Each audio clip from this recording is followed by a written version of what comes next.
Many outdoor applications observe a continuous change in the appearance caused by different weather and lighting conditions. This can negatively impact the performance of deployed machine learning models, especially when the target domain differs considerably from the labeled source domain. This work presents an approach which inherently exploits the temporal shift observed in robotic applications to continuously adapt a machine learning model during deployment. Most supervised learning techniques rely on the assumption that the underlying data distribution for the unlabeled target data matches that of the labeled source data. During deployment, changes in weather and lighting conditions can shift this distribution, resulting in invalid predictions from our supervised model.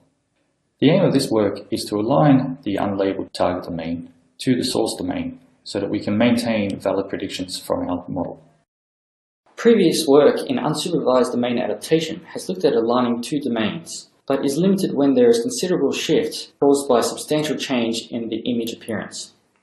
By utilizing the natural continuity of appearance change during live deployment, this work can be broken into smaller incremental alignments, enabling adaptation across a more difficult shift. IDA presents an adversarial approach to lifelong incremental domain adaptation, which benefits from this unsupervised alignment where there's a series of intermediate domains. We begin by training offline a supervised model with labels from our source domain. This model is composed of a feature encoder and a task-specific supervised model. When deployed in the target application, we initialize a new encoder by copying the weights from our source encoder. Additionally, a discriminated network is then optimized to distinguish between the source domain and the current domain.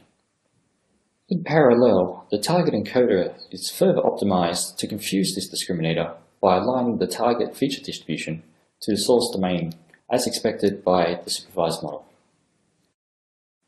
Finally, we present an extension where generative adversarial network can be used to approximate the source domain distribution.